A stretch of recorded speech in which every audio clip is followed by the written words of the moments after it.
नमस्कार. आज आम्ही इथे मुंबईला लोअर परळ इथे आमचे मित्र श्री नरेंद्र गावकर यांच्या ऑफिसमध्ये आलो आहोत.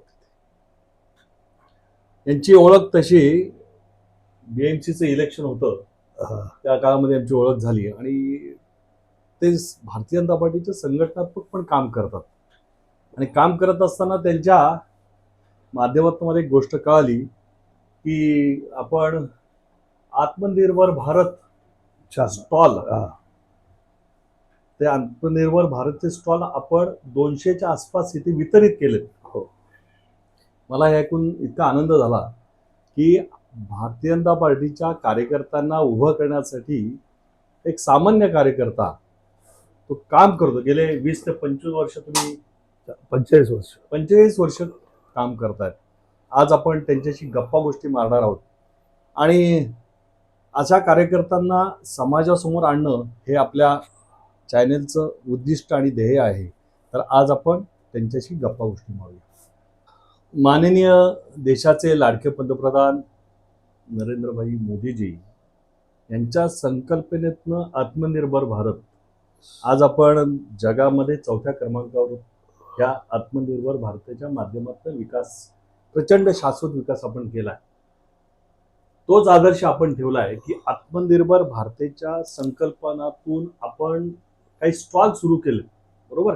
आज त्याची संख्या साधारणतः 200च्या आसपास आहे. इथे जाण्या अगोदर आपण गावकर तुमचं मूळचं गाव कोणतं, म्हणजे जन्म तुमचा कुठे? माझा जन्म मुंबईचा तिकडचा लोअर परेलचा आणि माझा मूळ गाव सिंधुदुर्ग जिल्ह्यात कणकवली मध्ये उठव नावाच्या गावात आमचं गाव आहे. सिंधुदुर्गातलं मी. तुम्ही मुंबईत कधी आला तिथे? तर मी बॉर्न मोठा म्हणजे माझा जन्म इकडेच झाला. माझे वडील स्वर्गीय दादा गावकर हे फार मोठे समाज कार्यकर्ते या भागामध्ये होते. त्यांनी विद्यार्थी उत्कर्ष मंडळ नावाची एक संस्था स्थापन केली आहे. तिला आता 72 वर्ष आहे.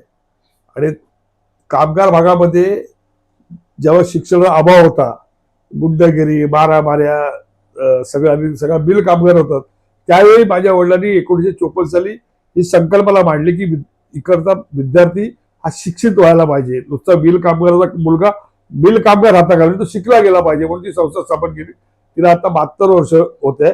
आणि दुसरी एक सांगण्याची गोष्ट आहे, मुंबई कामगार भागामध्ये व्याख्यानमाला सुरू केली. तुम्ही कल्पना करू शकता का की इथे बिलचा गजबजाट.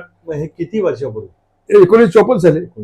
त्यावेळी तुमचं वय किती होतं? माझा जन्म पण झाला म्हणजे तुमच्या जन्माच्या अगोदर केलं. आणि माझा जन्म 1963 साली झाला. 6 एप्रिल 1963 मध्ये. हा म्हणजे मुळात तुमच्या घरामध्ये वारसा आहे. समाजसेवा म्हणजे बाबांपासून आजोबांपासून असेल. तुमचं सगळं जन्म इथे मुंबई, शिक्षण मुंबई. तरी मग कधी राष्ट्रीय स्वयंसेवक संघाचा संबंध तुमच्याशी कधी? अरे आमचा माझे वडील तर 1945 पासून वयाच्या 10व्या वर्षापासून संघाचे स्वयंसेवक होते. त्यामुळे आमच्या घरात संघाचाच वारसा होता. संघाचं आणीबाणी मी स्वतः म्हणजे मी का लहान होतो, 17-18 वर्ष होतो, इंदिरा गांधींची आणीबाणी लावली. त्या कालखंडामध्ये मी सगळं बघितलं. आम्ही काय आमचे हाल झालेले बघितले. आणि त्यावेळी संघाच्या लोकांनी किंवा भाजपच्या जनसंघाच्या लोकांनी तो त्याग केला हे मी प्रत्यक्ष डोळ्याने बघितलंय. तुमच्या घरामध्ये संघाचं वातावरण त्याच्यामधनं हा समाजसेवेचा वारसा आला. आणि माझ्या वडिलांनी जी संस्था स्थापन केली ती संघाच्या म्हणजे संघाच्या विचाराने उत्कर्ष विद्यार्थी उत्कर्ष मंडळ आणि त्या संघाचे जी रचना असते त्या रचनेप्रमाणे ती संस्था इतके वर्ष चालली आहे. 1954 साली त्याला सभासद फी होती 1 रुपया. 1926 साली सुद्धा 1 रुपया. आता 1 रुपयाच. वडील मला नेहमी म्हणाले की संघटनेमध्ये आपल्या पैसा जास्त होता कामा नये. पैसा आला की संघटना. आता सध्या संघटनेचं कार्य काय, कोण बघतात? त्याची रचना केलेली आहे. ते विद्यार्थी आहेत सगळे. संघ परिवाराच्या माध्यमातून संघ परिवाराच्या विचारात चालले. पण असं नाही, त्यामध्ये कम्युनिस्ट पण आहेत, काँग्रेसचे विचार आहेत. ते सगळे आतमध्ये आले की चपला बाहेर काढून द्यायच्या. आपण सर्वांगीण विकास हा विद्यार्थ्याचा काय असेल. त्या कालखंडामध्ये विद्यार्थ्यांना एका खोलीमध्ये 50-50 40 लोक राहायचे. खानावळीमध्ये लोक राहायची. अभ्यास करायला मिळाला. त्यावेळी वडिलांनी अभ्यासिका सुरू केलं. वा, सुंदर. म्हणजे लालबाग, परेल, भायखळा अजूनही त्या चालू आहेत आणि त्या मुलांना शिक्षणासाठी लागणारं जे पुस्तकं मिळत नव्हती पुस्तकं उपलब्ध करून दिली. असं प्रचंड मोठं काम केलं आणि त्याच्यानंतर प्रबोधन मुलांचं म्हणजे विवेकानंद व्याख्यानमाला सुरू केली. फक्त त्या व्याख्यानमालेत पु ल देशपांडे सोडले ते आलेले आहेत. बाकी सगळे वक्ते महाराष्ट्रात आचार्य संघपासून सगळे येऊन गेलेले आहेत. ह्या संपूर्ण वातावरणाचा तुमच्यावरती चांगलाच परिणाम झाला. म्हणजे तुमच्या नक्की. त्या माध्यमातून संस्कार तर झालेच. आणि संघाचं म्हणजे आम्ही तर आमच्या हो. रक्तारक्तात संघ. आता सध्या तुमच्यावर जबाबदारी काय, पक्षाची जबाबदारी काय? पक्षाच्या जरी मी आता मुंबई ओबीसी मोर्चाचा अध्यक्ष होतो. पक्षाने मला जवळजवळ 2 टर्म काम करायला दिलं. पण आता मी पक्षाला सांगितलं की ठीक आहे, आता मला दुसऱ्या दिवशी मी आता मुंबईचा कार्यकारिणी सदस्य म्हणून काम करतो. भारतीय जनता पार्टी मुंबई प्रदेश आहे, त्याची तुमचं ओबीसी सेलचे तुम्ही अध्यक्ष ओबीसी होता. मोर्चाची. बरोबर. म्हणजे साधारणतः हे काम करत असताना काही अनुभव तुम्हाला आले असतील ना, चांगला अनुभव, त्याच्यातला एखादा अनुभव सांगा तुम्ही. हे संघटनात्मक काम करताना अनेक अनुभव येतात. कारण मुंबई हे कसं आहे, आता मराठी माणूस मला वाटतं 50% असेल इथे, 50-60% असं. म्हणजे इतर भाषिक पण आलेत, कामानिमित्ताने येतात. त्याच्यामुळे काम करताना तुम्हाला एखादा अनुभव आला असेल, चांगला अनुभव सांगा.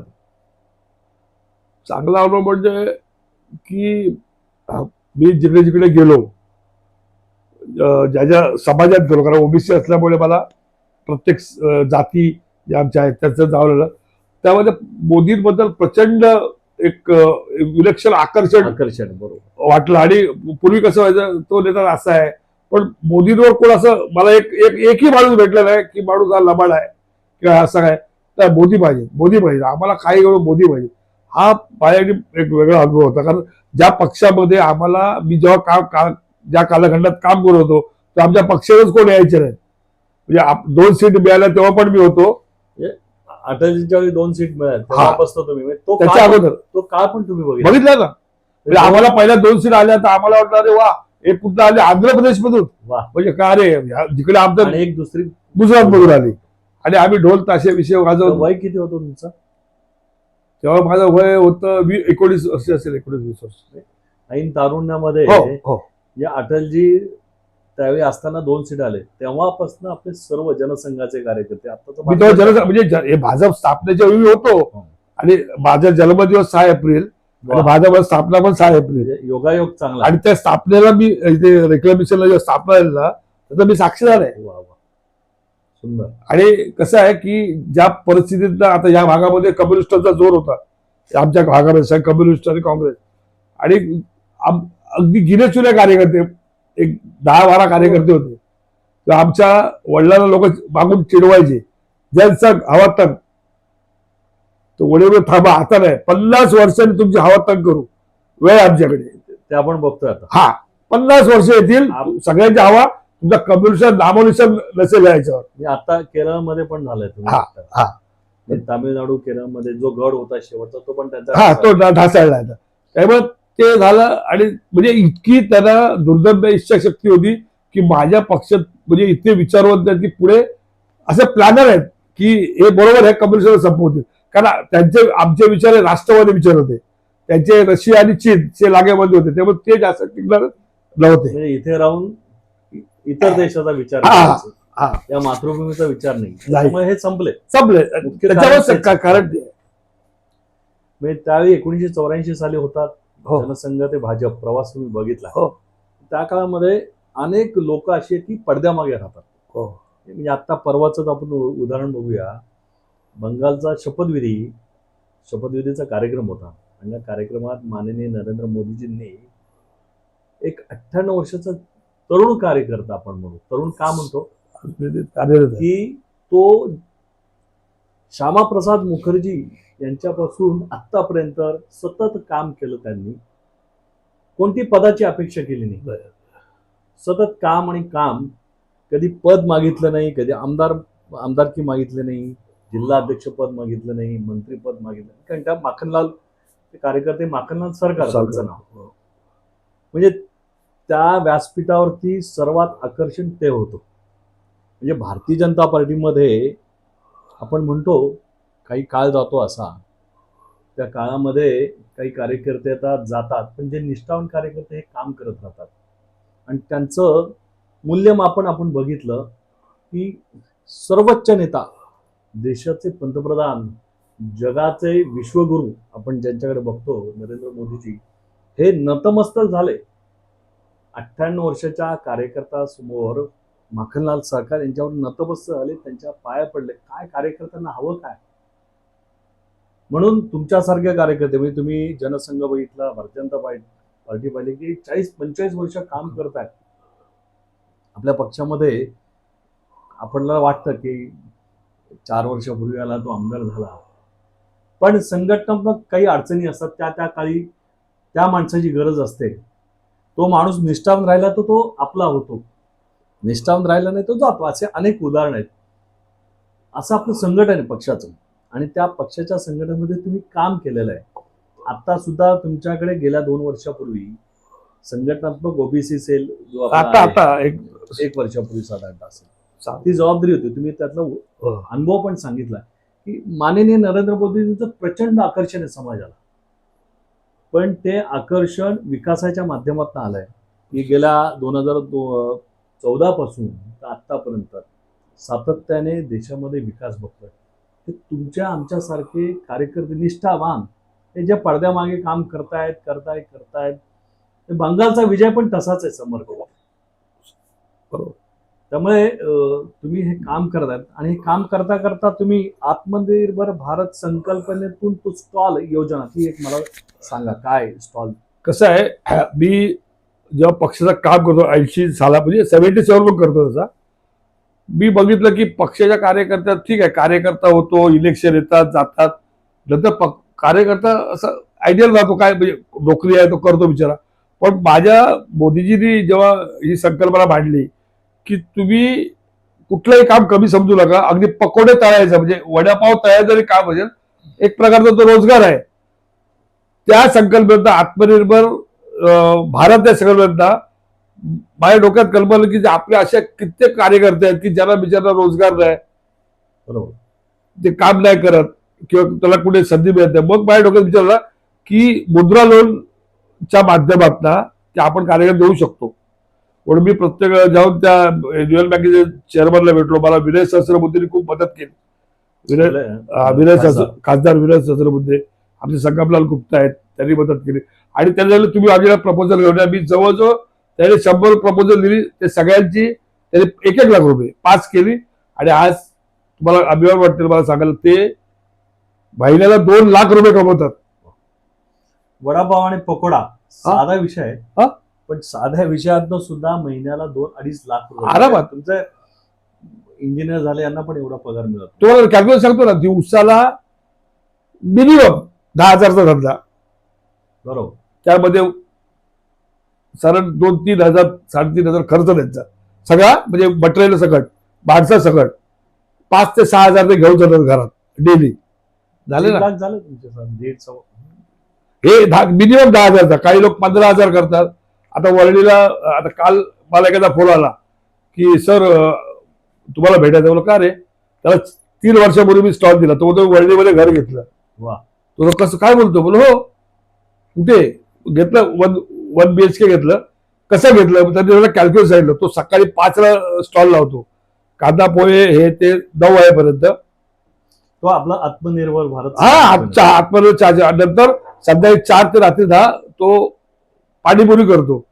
दिवसाला म्हणजे 17 ते 18 हजारचा धंदा होतो. सगळं गेला माझा 10,000 मी घेऊन जातो घरी साहेब. आणि तो आता मी त्याला आता बोलवलं होतं, आज संडे आहे, तो संडेला साहेब येऊ शकत नाही. का रे? संडेला मला चालू केलं, संडेला खूप गिरायक असते. शनिवार आणि रविवार लोक. हा नाही, तो पहिला बंद ठेवायचा. 10,000 मिळतात. त्यांनी एका कंपनीत कामाला होता, त्याला त्यावेळी 70 नोकरी सोडली त्यांनी. इथे मला मिळतात ना, आणि स्वतः मेहनत आहे बोलतो. कुठल्याही का, आता तुम्हाला जरी पगार 1 लाख दिला तर तुम्हाला 700 उठून तुम्हाला 5ला उठून जावंच लागणार ना. मेहनत आहे. आणि कसं आहे, त्या एका स्टॉलमुळे घरातल्या 7-8 लोकांचं, नुसतं त्या एका माणसाचं 7-8 लोकांचं भलं होते. आणि मला असं वाटलं की जर पक्ष आपल्याला सपोर्ट करत असेल तर का करू नये म्हणून, आणि केलं, त्यामुळे सक्सेस आहे. पण त्या संकल्पनेतून आपण सुरू करू शकतो की नाही? हो, भरपूर करू शकतो. तो ब्रँड आपला आहे. हा, तुम्ही ते ब्रँडचं पण मला सांगा. आत्मनिर्भर भारत हा जो चा- ब्रँड आहे, हा तुम्ही कोर्टात गेला होता, काय तो किस्सा आहे तो? तो किस्सा असा आहे की एकाने एक दिवस अगोदर त्याने आत्मनिर्भर कॉफी आणि आत्मनिर्भर चहा, म्हणजे एक दिवस नाही, सॉरी 2 तासाचा फरक होता. आणि ती बँगलोरची मोठी कंपनी होती आणि त्यांना तो हे पाहिजे होता की तो ब्रँड पाहिजे, आत्मनिर्भर ब्रँड. आणि फक्त 2 तासाचा फरक. आणि मी सामान्य माणूस, तो ती मोठी मल्टीनॅशनल कंपनी होती, त्याला तो पुऱ्या भारतभर या नावाचा ब्रँड चालू करायचा होता चहाचा. पण मी कोर्टात गेलो, भांडलो आणि शेवटी मी जिंकलो. सामान्य माणूस, मी माझ्या स्वतः खिशातले पैसे टाकले. आता मी ब्रँड वापरायला देतो, मी कोणाला 1 रुपया घेत नाही. ते तो विचार आहे, म्हणजे तो आत्मनिर्भर भारत लोक स्वतःच्या स्वार्थासाठी, पण हा समाजाच्या जे तरुण आहेत आपले मराठी माणसं सगळेच कोणी असतील त्या तरुणांना उभं करण्यासाठी तुम्ही हा ब्रँड म्हणजे आत्मनिर्भर भारताच्या संकल्पनेतनं नुसता वडापाव नाही, सगळं कोणताही व्यवसाय करा. फक्त त्यामध्ये तिकडे दारू विकू नका, गुटखे विकू नका. हा, पण ज्याला आता तुम्ही मला सांगा, ह्या आता इडली आहे, तर आता गॅस वाढलेला, इडलीनी 100 रुपये इडली गेली. अरे. तीच इडली आम्ही 25 रुपयाला देतो. परवडते ना सामान्य माणसाला. आणि मुंबईमध्ये 2 कोटी लोक राहत असतील तर 1.5 कोटी बाहेर खातात. बरोबर. 50 लाख रुपये फक्त घरात ज्या बायका विकत त्या खातात, बाकी अर्धे अधिक लोक बाहेर खातात. त्यामुळे ही संकल्पना माझी होती की त्यातनं रोजगार मिळेल आणि त्याला त्यांचा फायदा होतो, त्याला एक स्टेबिलिटी मिळते. त्यामुळे ती संकल्पना चालू केली आहे.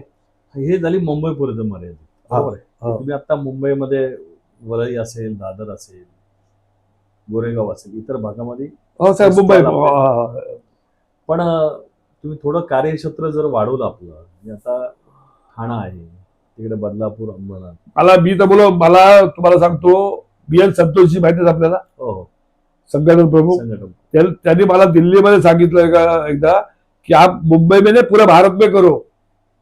पण मी करायला तयार आहे, पण कोणतरी सपोर्टिव्ह मला पाहिजे ना. ते आता तो एवढा मोठा नेता आहे, म्हणजे ते संघटन की त्याला 10 वेळा मी ते मला जेव्हा भेटलं, क्या क्या गावकरजी, क्या क्या, ठीक आहे, कर रहा हूं. ही जर मला बोलले ते तू राजस्थान, मध्य प्रदेश आणि बंगालमध्ये त्यावेळी सांगितलं बंगालमध्ये कर. पण मी बोललो ती बाई करायला देणार नाही. आता आपलं सरकार आहे. हो हो, तर मला आपल्याला बंगालचा जो आपला ओबीसी मोर्चा अध्यक्ष आहे अजित दास म्हणून, त्याने मला फोन केला कालच, दादा मैं बोला था ना अभी चालू करेंगे आपण झालमुडी. हा, तो झालमुडी, आत्मनिर्भर झालमुडी. तो शब्दप्रयोग म्हणजे हा परवलीचा शब्द. हा, मला बोला झालमुडी चालू करेंगे, मैं आता हूं, मेरे को सब बताओ. तो आणि तो शुभेंदू अधिकारीचा एकदम क्लोज माणूस आहे. काय तो मला दादा के बाद लगे, अरे बोला तुम करो, मेरा ब्रँड में यूज करो, आत्मनिर्भर झालमुडी. म्हणजे त्या इलेक्शन मध्ये निवडून आल्यानंतर ही संकल्पना अगदी माझी मोदींमध्ये गेली आहे. विरोधी तावड्याला पण सगळं माहिती आहे. फक्त काय माझा स्वभाव आहे की माझं कौतुक मला करता येत नाही, मी कोणाला सांगत पण नाही. आणि आपल्याला संघाने सांगितलं गपचूप काम करत राहायचं. हे नाही, इदम न मम राष्ट्राय स्वाहा. वा, सुंदर. हा, त्यामुळे आम्हाला संस्कार आमच्या मी आपल्याकडे आता मी म्हणजे बोलत नाही काय, पण मला बोलावंसं वाटते की एवढंच काम केलं तर सांगतात मी केवढं केलं. जाऊन साहेबांच्या पाया काय पडतात ते आम्हाला कधी शिकवलंच नाही. संघामध्ये काम करत राहा. संघाच्या संस्काराचं की त्याग आहे. म्हणजे तुम्ही संघाचा गणवेश. आता मी माझं मोठेवर सांगत नाही, एक टाटा कॅन्सर जवळ एक स्टॉल आहे, मी गेलो का मला लोटांगणच घालतात. त्या बाईने कोविडमध्ये आपले भांडी विकली आणि अक्षरशः रस्त्यावर यायची, घर विकत होते. मला बोलले दादा मला काहीतरी द्या. बोला करणार, तू करणार. आज तुम्हाला सांगतो, त्यांनी सगळी गाडी घेतली 4 व्हीलर. मग तो या धंद्यावर आम्ही घेतली. 2 लाख गेलो या महिन्याला कुठे. करण्याची इच्छाशक्ती असेल. ती बाई सकाळी उठायची आणि काय पाहिजे, घावडे चटणी. वा. कोकणी ती पूर्वी आमच्या वडिलांचा स्टॉल होता, म्हणजे दुकान होतं गावी. ते मला ती इतकं आता 3-3 बायका डेव्हलप करायला, त्यांना रोजगार मिळतो. इच्छाशक्ती असेल आणि कामाची लाज वाटत नसेल, पैसे कमवायला लाज करते आणि खोटं काम तर करत नाही ना आपण. बरोबर. त्यामुळे ह्या याच्यातनं छोटा व्यवसाय चहाच्या व्यवसायातनं सुद्धा 1000 रुपये मिळतात. मिळतात. त्याच्यामुळे वडा किंवा इडली किंवा हे, आणि आता तुम्ही म्हणालात की मुंबईमध्ये नोकर वर्ग 50-60-70% म्हणजे सगळे ठाण्यावरून कर्जतवरून सगळे लोक इथे हो हो तर दुपारच्या वेळेमध्ये सगळेच डबे आणतात असं नाही. आहे. त्याला पर्याय म्हणून लोक म्हणजे घरगुती जर करत असतील तर सुंदर आहे. त्यामुळे बाजारपेठ पण चांगली आहे. फक्त फक्त मला असं वाटतं की त्याच्यातला माझा काही 1 रुपयाचा स्वार्थ नाही की मला पैसे पण ह्या वयात कमवायचे आहेत. पक्षाने मला आधार देतात. आता तुम्ही आपलं आता डबल इंजिन ट्रिपल इंजिन सरकार बरोबर आहे ना. दिल्लीमध्ये हा आहे. आणि मुंबईत आहे किंवा याच्यात आहे. चल आपले मराठी मुंबईचे भाषा आणि मी तिचा माझा फोटो पण लावत नाही. मी मोदींचे फोटो आणि आपल्या आदरणीय देवेंद्रजींचे फोटो लावतो दोघांचे का. आपण या व्हिडिओच्या माध्यमातून त्यांना विनंती करू आपल्या सरकारला, करा ना. आणि इथल्या महापौर आहेत आपल्या म्हणजे त्यांचा परिचय तुमचा परिचय असेलच. या व्हिडिओच्या माध्यमातून असा प्रयत्न करू की सरकारने पण त्याला पाठबळ दिलं, पाठवून दिलं पाहिजे ना. प्रोत्साहन दिलं आणि पाहिजे. आणि आम्ही असं नाही करत. आम्हाला मोदीजीने सांगितलं तुम्ही मुद्रा लोन घ्या 1 लाखाचं. आणि तुम्हाला मला सांगायला आश्चर्य वाटेल ज्यावेळेला स्टॉल दिला ना त्याने एकाने पण 1 रुपयाने बुडवला. प्रामाणिकपणे प्रामाणिक सगळे पैसे भरले. आणि माझा असा अनुभव आहे की गरीब आणि असतो तो बिचारा घाबरतो. घरी कोण बँकेचे लोक जास्त नाही 1500-1600 हप्ते. पण एकाने मला कंप्लेंट आणलं की माझं बँकेत कोणाचा फोन फोन नाही आला मला. बोल सब आणि सगळ्यांचं आता क्लिअर झालंय. त्याला आता बँक सांगितलं तुम्ही अजून 2-5 लाख घ्या. तेवढे लोक आता आपला धंदा सेटल आहे. आम्हाला पुढच्या काळामध्ये मला असं वाटतं भाजपच्या संघटनेच्या माध्यमातून आत्मनिर्भर भारत जी संकल्पना आहे ना, एक वेगळी विंग तयार करावी आणि त्याच्यात तुम्हाला त्याचं प्रमुख करावं आणि त्याच्या माध्यमातून संपूर्ण महाराष्ट्रभर देशभर करावं म्हणतो. आता सध्या आपण महाराष्ट्राचा विचार करू आणि तुमच्या नेतृत्वाखाली, कारण तुम्ही हे सगळं निर्माण केलंय. तो ब्रँड तुम्ही कोर्टात जाऊन भांडून आपल्या नावावर केलेला आहे, म्हणजे रजिस्टर ब्रँड आहे. Register brand. बरोबर. त्याच्यामुळे की नक्की पुढच्या काळात म्हणजे मी आता आमचे जिल्हाध्यक्ष होते माझी नाना सुरवंशी यांना म्हटलं असं आहे आपले कार्यकर्ते आहेत ते ओबीसी सेल अध्यक्ष होते मुंबईचे, त्यांच्या भेटीला जाणार. आम्ही गप्पा गोष्टी मारणार आणि त्याच्यातनं ते आत्मनिर्भर भारत संकल्पनेनंतर जो स्टॉल त्यांनी दिलेले वितरित केलेत त्याची माहिती घेणार. म्हटलं आपण करायला हवं कल्याण जिल्हा म्हणून. म्हणजे आपल्या कार्यकर्त्यांना जर उभं आपण जर त्यांच्याकडनं संघटनेचं काम करण्याची अपेक्षा करतो तर त्यांना रोजगार पण दिला पाहिजे. हे टोक्यात मजा आलं की माझा कार्यकर्ता ठीक आहे इलेक्शन मध्ये काम करतो सगळं, नंतर काय आम्हाला काय काम. अरे मोदींच्या एवढ्या योजना आहेत त्यातली ही मुद्रा योजना आहे. बरोबर. त्या मुद्रा योजनेत तुम्हाला काम. आज माझं काय म्हणलंय की माझ्या या वॉर्डामध्ये वॉर्ड पकडतो छोटा एक 50 कार्यकर्ते आहेत बेकार आहेत. त्याला काम नाही दिलं. चल 50 स्टॉल सरकारने सांगायचं 50 स्टॉलला बीएमसी येणार नाही, पोलीस येणार नाही. अहो लोक मला असं बोलाय, मला खूप वाईट काय वाटलं माहिती आहे. पोलीस बोलायचे अरे मोदीला सांगा जाऊ दे कसले स्टॉल देता येते. आणि मी कोणाला वरिष्ठाला बोल अरे काय जाऊ दे रे सोडून दे. हे चुकीचं आहे ना. तुम्ही आधार सपोर्ट दिला पाहिजे. कर तू कोणाला. ह्या आत्मनिर्भर भारताच्या संकल्पनेतून जे उद्योग रोजगार मिळालंच पाहिजे आणि हा सरकारतर्फे पाठिंबा आम्हाला काही तो 1 रुपया नका देऊ. हा पाठिंबा द्या. तुम्ही आम्हाला प्रॉपर लायसन्स द्या. बरोबर. तुम्ही तुमचे नियम सांगा. आणि असं नाही की तुम्ही आमच्याकडनं महिन्याला भाडं घ्या 2000-3000 काय भाडं असेल ना निघाली घ्या ना. म्हणजे जसे अपंगांचे स्टॉल असतात एक्झॅक्टली नगरपालिका महानगरपालिकेच्या माध्यमातून जे अपंगांना स्टॉल दिले जातात तसेच त्या धर्तीवर आपल्याला आत्मनिर्भर आणि आम्हाला गॅस पण आम्ही लावणार. आम्हाला इलेक्ट्रिक कनेक्शन द्या बीएसटीचं त्याचं आम्ही बिल भरतो. गॅस तर लावतच नाही आम्ही. त्या धर्तीवरती आपल्याला ते सरकार असेल महानगरपालिका असेल नगरपालिका साधारण हा नगरपालिका आणि महानगरपालिका प्रश्न आहे. बस त्यांनी हे करायला पाहिजे आणि आम्ही सगळं लिगल करतो. हे अनेक स्टॉल बघतो आपण म्हणजे मुंबईमध्ये तर रस्त्यावरती स्टॉल आहेत. बरोबर. आत्मनिर्भर भारताच्या माध्यमातून खऱ्या माणसाला खऱ्या कार्यकर्त्याला जर रोजगार मिळाला तर एकदम उत्तम. आणि स्थानिक कार्यकर्ता असेल मराठी असेल त्याला मिळालं कोणी मराठी आपण याचा जातीवादीचा नाही कोणी पण आपण प्राधान्य आपल्या पक्षाचा असावा निष्ठावान असावा हीच अपेक्षा आपली. ती बँकेची काय प्रक्रिया आहे आत्मनिर्भर भारत ज्या संकल्पनेनं जे लोन आपण घेणार आहोत ती काय प्रक्रिया आहे तीच थोडी सांगा. कसं आहे की माननीय पंतप्रधान मोदीजी आहेत, त्यांच्या संकल्पनेतला मुद्रा लोन नावाची एक बरोबर स्कीम आहे. स्कीम. त्या स्कीम मधून आपल्याला लोन मिळते. त्यासाठी आपल्याला आपण राहतो तो जागेचा पुरावा, एफएसआयचं सर्टिफिकेट, आधार कार्ड, पॅन कार्ड, या 4 गोष्टी ऑनलाईन हे करायला लागतात. तुम्हाला 1 लाख रुपये लोन मिळते. एक सवाल हा तो 1, 1.25, 1.5 असं. साधारणतः त्याचं काय कोटेशन किंवा असं हा तर साधारण आपली जी गाडी आहे ती 90,000, 95. त्याचं काय गाडीचं हे सांगा. हा तो गाडी आपली 6 फूट बाय 2.5 फूट. 6 आडवी. हा 6 आडवी, रुंदी 2.5 फूट आणि 4 बाजूनी ती पॅक असते. स्टील असतं स्टील पूर्ण प्युअर 100% स्टील. आणि त्याच्यावर आपले त्याचं डिझाईन ठरलेलं आहे. ठरलं रचना ठरली, डिझाईन ठरली. ठरलंय म्हणजे त्याच्यात काय असावं, फोटो कोणाचे हो असावे, हो सगळं. सगळं. त्याचा फॉन्ट पण तुमचा. हो तो आम्ही मी स्वतः त्याचं हे केलं. मला असं वाटलं मी वेगळा टाईप. नाही तर त्याला हे राहणार नाही.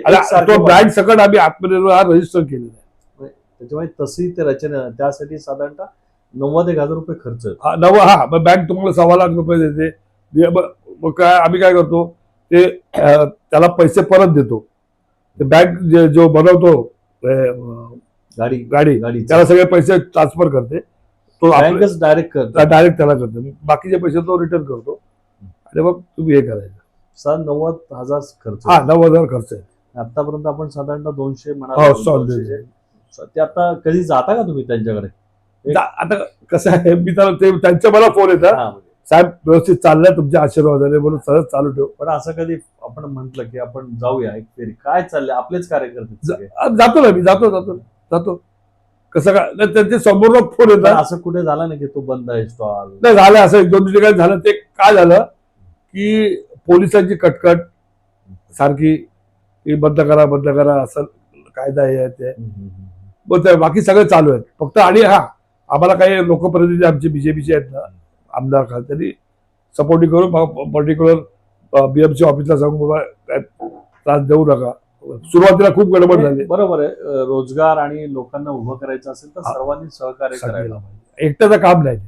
पण असं वाटतं की पुढच्या काळामध्ये हे सगळं लिगल झालं पाहिजे. हो मला माझी इच्छा आहे ती. म्हणजे आता काय ठीक आहे आपण करतोय पण लिगल झालं तर आपल्याला त्रास नाही आणि समोरच्याला पण त्रास नाही. आणि तो जोमाने काम करू शकतो, त्याला भीती नसते. आता काय होते पोलीस येतात ते घेऊन जातात 1200 रुपये फाईन.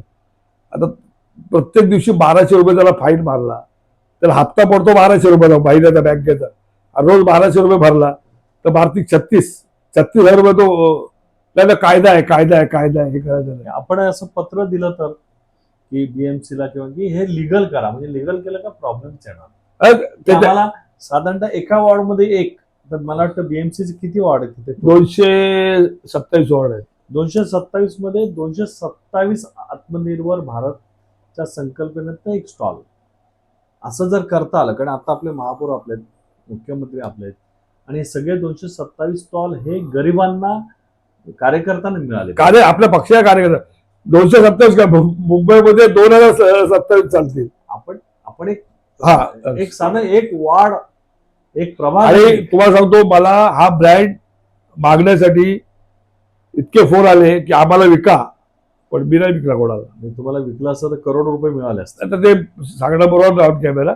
पण तुमच्यावरती म्हणजे मी सांगतो काय, संघ परिवारातलं तुमचं घर असल्यामुळे तुम्ही त्याग केलेला आहे आणि आपल्याला याद्या म्हणजे आपण लोकांकडनं घेतो आणि समाजासाठी वापरतो. हा संस्कार आहे आपला. त्यामुळे खरंच तुमचं कौतुक करण्यासारखं की तुम्ही ब्रँड तो कोर्टातनं भांडून आपल्या नावावरती केला. म्हटलं असतं तर तो त्या समोरच्या कंपनीला मला कॉम्प्रोमाइज झालं होतं. मला सांगत होता तो करा. एक क्षण वाटलं मला, पण बोलू नाही आपलं तत्वाच्या विरोधात आहे. भले माझे गेले 3-4 लाख रुपये त्यामुळे वकिलाला वगैरे, पण जिंकलो. आणि मला मी कुणा इतके स्टॉल दिले, कुणाकडे मी चहा पण पैसे घे आणि चहा दे मला, मी फुकट नाही पित कधीच नाही. गावकर साहेब मला प्रचंड म्हणजे तुम्ही 200-250 लोकांना उभं केलं. 280-250 लोकांची कुटुंब साधारणतः 1000-1500 त्यांचे आशीर्वाद तुम्हाला आहेत. तसेच आशीर्वाद जास्त घेण्यासाठी मी तुम्हाला सांगतो की आमच्या इकडे पण म्हणजे मुंबई सोडल्यानंतर घाटकोपर असेल, ठाणा असेल, अंबरनाथ असेल, या विभागात सुद्धा आम्ही कार्यकर्ते तुम्हाला सहकार्य करू. असे स्टॉल देण्यासाठी तुम्ही आम्हाला सहकार्य करा, आम्ही तुम्हाला सहकार्य करू. आपल्या व्हिडिओच्या माध्यमातून सांगा, तुम्ही आव्हान करा आपल्या कार्यकर्त्यांना. मी मुंबई जरी काम करत असलो तरी पूर्ण देश हा माझा आहे, असे ते हिमाचल. त्यामुळे ही स्कीम माझी स्कीम आहे, ती पूर्ण भारतात राबवली गेली पाहिजे. तुम्ही तर मुंबईला जवळ सांगताय, तर मी आव्हान तुम्हाला सांगतो माझ्या वतीने आणि पक्षाच्या वतीने की तुम्ही तिकडे चालू करा. काय लागणारी मदत असेल मी करीन. आणि आपले काही भाजपचे कार्यकर्ते जे बेरोजगार आहेत त्यांना काम करण्याची उर्मी आहे. कुठलाही व्यवसाय आज छोटा नसतो आणि त्याचा लाज बाळगायचं काय करायचं, पैसा कमवायचा असेल तर मेहनत घ्यावी लागते. तुम्ही उद्या सकाळी नोकरीला गेला तरी पहाटे 5ला उठून तुम्हाला जावं लागणार, रात्री 8ला गेलं तर तुम्ही स्वतःचा व्यवसाय केला तर स्वाभिमानाने जगाल. आणि काही लागली मदत या आत्मनिर्भर स्टॉलच्या मागे तर मी तुम्हाला मदत करायला तयार आहे. याच्यामधनं आपण आत्मनिर्भर भारत संकल्पनेच्या माध्यमातून आपण रोजगार देणारे निर्माण करू. हो, रोजगार. हा, आम्ही नोकरी करणार नाही, नाही नाही, म्हणजे आपलं एक तत्व आहे, रोजगार आम्ही अनेकांना रोजगार देऊ. एक्झॅक्ट. एक स्टॉल दिला तिथे 8 लोकांना काम मिळते. म्हणजे तिथे एक स्टॉल उभा झाल्यानंतर तिथे बटाटे विकणाऱ्याला पण रोजगार मिळतो, पाववाल्याला रोजगार मिळतो, तेल वाढायला मिळतो. म्हणजे असे असंख्य. आणि तिथे काम करणारे दोघं तिघं असतात. दोघं दिवस झाला. एक भांडी धुणारा असतो, हा. एक वडापाव देणारा असतो, एक पैसे घेणारा असतो, एक पॅकिंग करून देणारा. आपण रोजगार देणारे कार्यकर्ते निर्माण करू या व्हिडिओच्या आणि त्याचा माध्यमातून. पहिला पायलट प्रयोग पाहिजे आपण आम्हाला तर लवकरात लवकर चालू करू. आत्मनिर्भर भारत याच्या माध्यमातून आपण स्टॉल दिले लोकांना. बरोबर. आता मुद्रा लोन देतो आपण. हे हो. सरकारने सांगितले मुद्रा लोन तुम्ही स्वयंरोजगारासाठी वापरा. हो. त्याच्यावर सबसिडी पण आहे. त्या सबसिडी नाही. सबसिडी नाही आता. पूर्वी होती हो. सबसिडी. नाही, सबसिडी. सबसिडी नाही, व्याज कमी असेल. व्याज कमी आहे. व्याज. सबसिडी नाही, व्याज कमी. 200 250 जे स्टॉल वितरित केले त्यातला एखादाच अनुभव मला, म्हणजे जो हृदयाला, कारण की शेवटी हे स्टॉल घेणारे सगळे गरीब लोक आहेत, आपले गरीब कार्यकर्ते. आपला कार्यकर्ता आहे इथे वर्लीला आपला टाटा कॅन्सर आहे ना, त्या बाजूला मोदी बोर्ड आहे. आता पण स्टॉल आहे त्याचा चालू.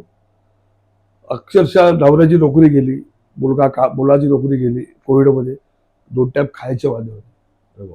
आणि ते माझ्याकडे मी ऑफिसमध्ये बसायचो, रोज यायचे काहीतरी काम द्या. तर बोलतो तुम्ही स्टॉल लावणार का. अक्षरशः डोळे म्हणजे रोज येऊन रडायची. बोलतो तुम्ही मेहनत करणार का. तो मी करणार मेहनत. आज 3 वर्षापूर्वी त्या बाईला मी तो स्टॉल दिलाय. आज ती परिस्थिती सुधारली आणि मी गेलो, मला वाटतं तुमचा मला फोटो लावायचा इथे. बोलो फोटो लावा आपण, हार घालू नका. आणि माझा फोटो लावायचा नाही होता, आमच्याकडे ती पद्धत नाही लावायची फोटो बिटो. आज ती इतकी खुश झाली की मला बघितलं दंडवतच घालते. आज तुमच्यामुळे मी जगलो, ही आम्ही सर्वाइव्ह झालो, ही भावना मला खूप काही देऊन जाते. आणि हाच आनंद आहे आपला. हाच आनंद आहे म्हणजे आयुष्यात. त्या आनंदाची किंमत करोडो रुपये पण करो नाही देत ना. नंतर गावकर साहेब तुमच्यामुळे आम्ही जगलो, पक्षाला आम्ही काम करतो, हे करतो साहेब, ठीक आहे, पण तुम्ही आम्हाला जगण्याची दिशा दिली. असे एक नाही, मी तुम्हाला 100 उदाहरण ज्याला दिले ते सगळे सांगतात गावकर साहेब तुमच्यामुळे जगलो, आता आमची अवस्था वाईट झाली असते. आता परमेश्वरांनी मला ते काम करायची हे संधी दिली, मी केलं. मी काय मोठं काम असं काय केलं नाही, पण मी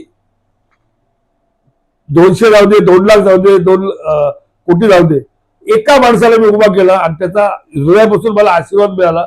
अजून काय पाहिजे. बरोबर. मी आनंद झाले. पक्ष आणि आमच्या संघाचा काय हे आहे की सतत काम करत राहा, फलाची अपेक्षा ठेवायची नाही. ठीक आहे, आम्ही कधी ठेवणारही नाही याच्या पुढे.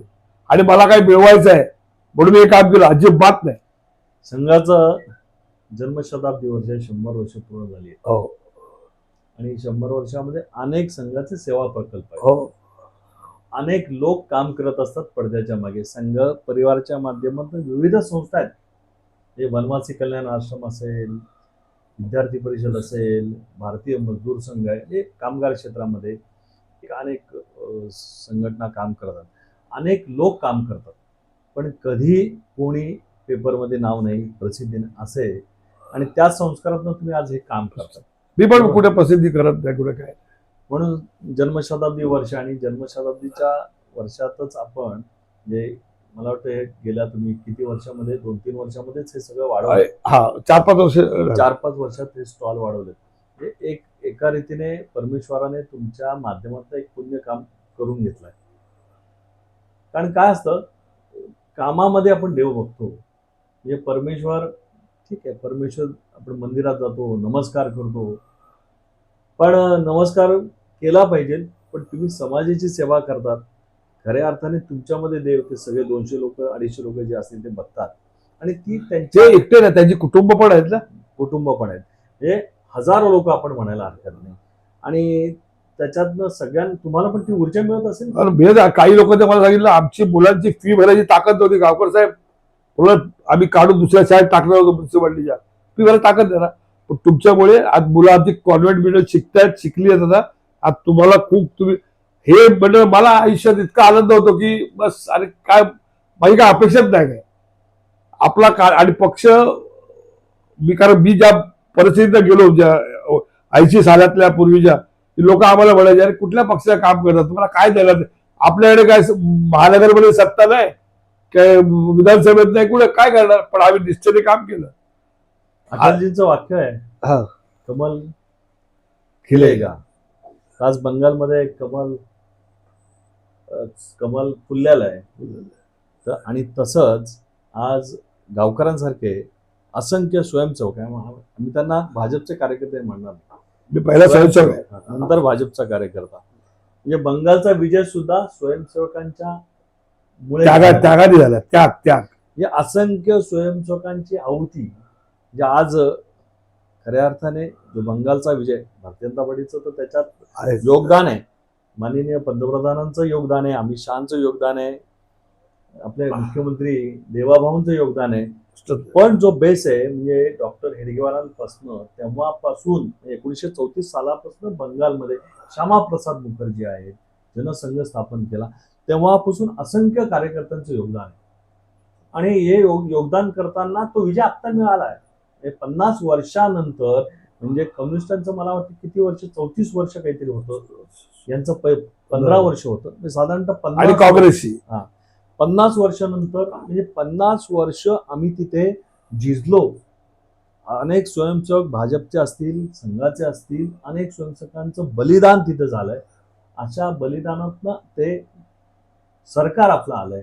पण हे सरकार आम्ही सत्ता उपभोगण्यासाठी नाहीये, तर देशाचा विचार आहे, देशाचं संरक्षण त्याच्यामध्ये गुंतलेलं आहे. म्हणून तो विजय कार्यकर्त्यांचा आहे, तिथल्या बंगाली स्वयंसेवकांचा आहे. त्यामुळे असे गावकरांसारखे अनेक कार्यकर्ते काम करत असतात. त्यांनी म्हटलं की माझं वडील संघाचं काम करायचंय, मी करत होतो, आता भाजपचं काम करतोय, पण आम्ही काम करत राहणार. लोकांचे आशीर्वाद हीच मोठी आपली पावती आहे, आणि ही पुंजी आपली. आमच्याकडे पैसा नसेल, नाही काय, तुमच्याकडे मर्सिडीज नसेल, नाही आम्ही ट्रेनने प्रवास करतो अजून, पण यांच्याकडे करोडो रुपयांपेक्षा जास्त असलेल्या लोकांचे आशीर्वाद. त्याच्यामुळे आपल्याला ऊर्जा मिळते. मी तुम्हाला आवाहन करतो की तुम्ही असे कार्यकर्ते मला सांगा. एक पायलट प्रयोग तुम्हाला वाटत असेल तर अमरनाथ किंवा ठाणे जिल्ह्यात आपण सुरू करू, आणि एकदा तो पायलट प्रोजेक्ट आला की लोक तुम्हाला जाऊन सांगतील आम्हाला पण करायचं. मला असंख्य फोन येत आहेत की आम्हाला करायचं आहे, पण कसं आहे, योग्य मार्गदर्शन मिळत ते मी देण्याचं काम करेन. आणि सरकारने, आपल्या भाजपा सरकारने, जिकडे नगरपालिकेत असतील, विधानसभेत असतील आणि लोकसभेत असतील, त्या सगळ्यांनी माझ्या पाठीशी पक्ष वाढवण्यासाठी गंभीरपणे उभं राहावं, हीच माझी अपेक्षा. म्हणजे काय, या व्हिडिओच्या माध्यमातून आपण गावकर साहेबांची गप्पा गोष्टी केल्या, मुलाखत म्हणता येणार नाही, गप्पा गोष्टी केल्या.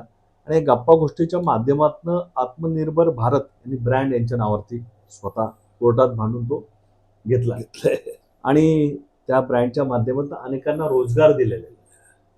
मी आपल्या व्हिडिओच्या इथे तुमचा नंबर देणार आहे, हो, त्या नंबरवरती संपर्क करा. रेफरन्स तुमचा द्या सगळं. हा रेफरन्स येईल, माझा रेफरन्स येईल, पण तुमचा नंबर शेवटी कार्यकर्ता येणार. भाजपच्या कार्यकर्त्यांसाठी मी सदैव 24/7 अवेलेबल आहे. कार्यकर्ता जगला तर पक्ष जगेल, ही माझी भावना फार पूर्वीपासून आहे. ठीक आहे, आपल्या सगळ्याच काही पदं मिळत नाहीत, सगळे काय, पण आपण त्या माध्यमातून पक्ष आपली माता आहे ती आपल्या मागे उभी राहिली. आज मदर्स डे आहे, बरोबर आहे. आज मदर्स डेच्या दिवशी हा, पक्ष आपली माता आहे ती आपल्याला आशीर्वाद देणार आणि त्या आशीर्वाद आपण स्वयंरोजगार करून आपण स्वतः आत्मनिर्भर होऊ, हा तुम्हाला मी विश्वास व्यक्त करतो.